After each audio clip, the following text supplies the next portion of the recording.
सगळे सोयीचा. त्यामुळे तो सगळे सोयीचा आपल्या शिष्टमंडळ मी पाठवतो मग ते चर्चा करते. कधी पाठवत आहे? उद्या उद्याला पाठवत आहे ना? ठीक आहे. हो.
आपले प्राध्यापक लक्ष्मणराव हाके आणि आमचे वाघमारे आवाज ते दोन्ही ओबीसीच्या संवैधानिक हक्कासाठी ओबीसीच्या संवैधानिक आरक्षणाच्या संरक्षणासाठी आज प्रारंभिक उपोषण या ठिकाणी त्यांनी सुरू केलेलं आहे. आज 8 दिवस झाले. परवा मी पण या पूर्ण आंदोलनाकडे माझं लक्ष ठेवून होतं. मी 2 दिवसापूर्वीच येणार होतो, परंतु माझ्या मुख्यमंत्र्यांशी बोलणं झालं नव्हतं आणि त्यामुळे मी इथे सर्व विषय आलो. कालही मी मुख्यमंत्र्यांशी बोललो, आजही बोललो. मी माझ्या दोन्ही उपोषण करत्या बांधवांना तुम्ही समाजाच्या साठी एक समर्पित भावनेनं हे उपोषण सुरू केला आणि त्यासाठी एक ओबीसी समाजात जन्मलेला कार्यकर्ता म्हणून ओबीसी समाजात जन्मलेला व्यक्ती म्हणून मी ओबीसीच्या पाठीमागं उभं राहणं हे माझं कर्तव्य आहे.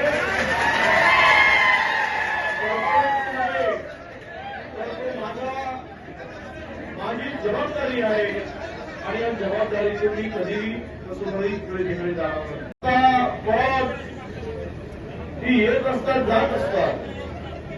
त्यामुळे सत्ता आणि पदासाठी आम्ही कधी विचार केला नाही. मी मंत्री असताना सुद्धा त्या मंत्रीपदाची पर्वा न करता मी समाजाच्या हक्कासाठी समाजाबरोबर राहिलेलो आहे, समाजाच्या पाठीमागे उभा राहिलेलो आहे.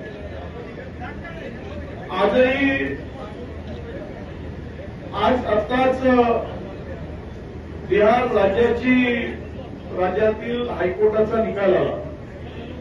इथे सगळे जाणकार लोक आहेत, काही लोकांना कायदा कळतो. त्या कोर्टाने सांगितलं की 65% जे आरक्षण दिलेलं आहे मागासवर्गीयाचं ते मान्य करता येणार नाही. ते जे ओरिजिनल आहे तेवढंच ठेवावं लागेल, त्याच्या पलीकडे जाता येणार नाही. आणि म्हणूनच खरं तर हे सर्व परिस्थिती जी चिघळली राज्यात, हे राज्य छत्रपती शिवाजी महाराजांचं राज्य, हे राज्य म्हणजे पुरोगामी राज्य, छत्रपती शाहू फुले आंबेडकर साहेबांचं राज्य म्हणून आम्ही या राज्याची सगळी महती पूर्ण देशामध्ये आहे. परंतु या पुरोगामित्वाला धक्का लावून जातीय विष करण्याचं काम 2014ला सुरू झालं आणि समाजाची मतं घेण्यासाठी अनेक राजकारण्यांनी खोटी आश्वासनं देऊन त्या समाजाला भडकवण्याचं काम झालं. समाज एकमेकांविरुद्ध उभं होईल अशी रणनीती त्यावेळेस तयार केली गेली. आणि आज हे सर्व जे चाललंय ते सरकारच्या या चुकीच्या धोरणामुळे आमच्या हक्काचं हिरावून घेण्याचं किंवा आमच्या हक्काचं जे संविधानिक आहे त्या संरक्षणाची भीती आता मला वाटायला लागली.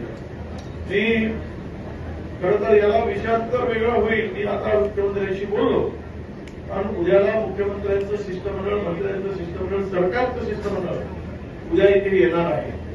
आणि उद्या ते शिष्टमंडळ आल्यानंतर जी मागणी आपण सगळ्या सोयऱ्याची केली, खरं तर आमचे प्राध्यापक ठाके यांना पूर्णतः अभ्यास आहे. एक ओबीसी चळवळीतील नेता म्हणून, कार्यकर्ता म्हणून त्यांचा अभ्यास फार मोठा आहे.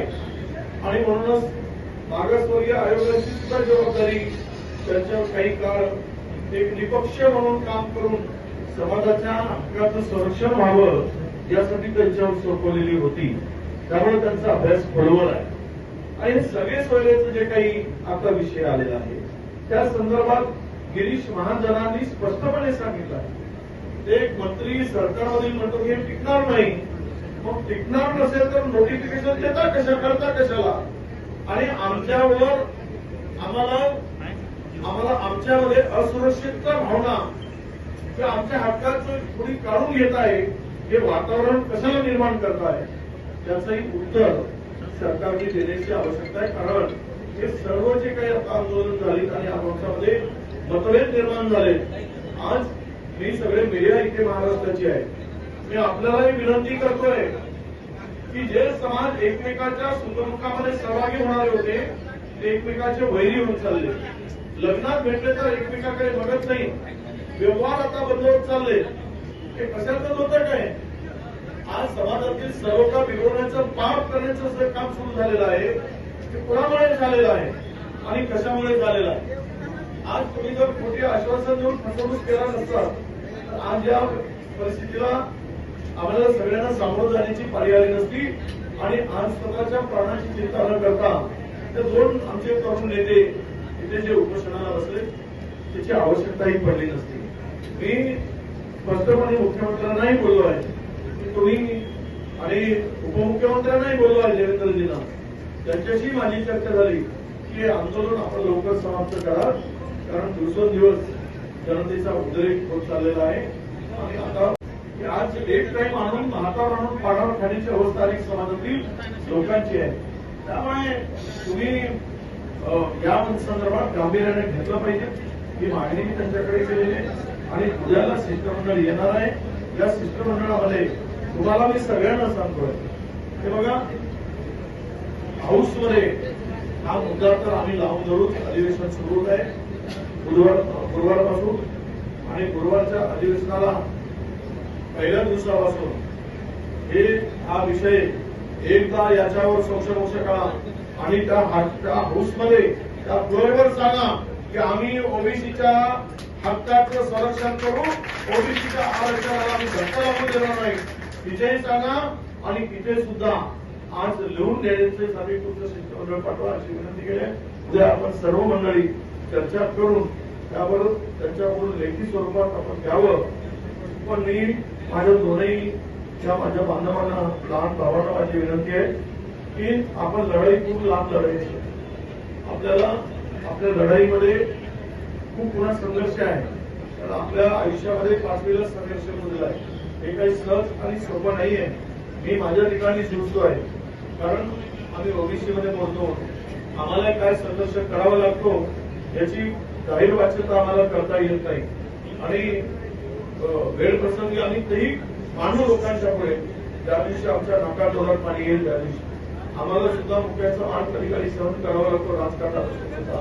पण हे सगळं आपण संघटित नसल्याचा परिणाम हेही आपण सगळ्या ओबीसी बांधवांनी समजतो. आज आपल्याला जे काही मिळते ते जे मिळतंय ते बाबासाहेब आंबेडकरांच्या संविधानामुळे मिळते आहे. त्यांनी ते आम्हाला संरक्षण दिलं आहे. आम्हाला कोणाच्या बाबाची कृपा झाली आणि कोणाच्या मुळे आम्हाला मिळते आहे आणि कोणाच्या पुण्यावर आम्ही जगतो असं कोणीही नाहीये. आम्हाला आमच्या देवरूपी वापरून ज्याच्याकडे आम्ही बघतो ते बाबासाहेब आंबेडकर, महात्मा ज्योतिराव फुले यांच्यामुळे आज आम्हाला काही आमचे अधिकार मिळत आहेत. ते अधिकार जर काढून घेण्याचा प्रयत्न कराल तर तुम्हाला माझी विनंती आहे, केवळ उपोषण आहे म्हणून एकत्र राहू नका. जिथे जिथे आवाज आला तिथे तिथे एकत्र या आणि हक्कासाठी उभे राहा. तरच तुम्ही त्यांचं संरक्षण करू शकाल. आज मला अभिमानही वाटतो आणि माझ्या वेदना पण आहे. ज्या तरुणांनी माझ्याबरोबर काम करतायत ते आज 8 दिवस झाले आपल्या समाजासाठी आपल्या जीवाची पर्वा न करता, माझं काय बरं वाईट होईल त्याची पर्वा न करता तुमच्यासाठी सगळ्यांसाठी ते इतके उपोषणाला बसले आहेत. ते उपोषण करतायत, प्रारंभिक उपोषण करतायत. त्यांच्या समर्पणाचा भाव लक्षात. हे मला अभिमान वाटतो की तुम्ही या समस्त राज्यातील ओबीसीचे महिला म्हणून पुढे आलात आणि ही तुमची भूमिका आणि तुमचं त्याग निश्चितच कधीही ओबीसी समाजाला एकत्र करण्यापासून रोखू शकणार नाही, अशी तुमची भूमिका असणार आहे. आणि उद्याला हा तोडगा काढून आपण जमलंच तर मी पण उद्या किती वाजताची वेळ करते तर मी पण येण्याचा उद्या प्रयत्न करतो. आपण करतो हे आंदोलन कसं आपल्याला आपल्या हक्काचं संरक्षण करण्याची हमी मिळत असेल तर उद्याला हे आंदोलन आपण समाप्त करूया. आपण सगळेजण पाठिंबा देण्यासाठी आलात आणि आमच्या भावनांची कदर सरकारने करावी. त्या दिवशी मी तर छोटा माणूस आहे आणि ज्या दिवशी वाटेल त्या दिवशी काय करता येईल त्या संधी आणि तो हातात ज्या दिवशी मिळेल त्या दिवशी तो आम्ही आमची भूमिका आणि आमची ताकद आणि आमच्या डोक्यात असलेली जी काही नंबर विनंती करतो. आपण या व्हिडिओला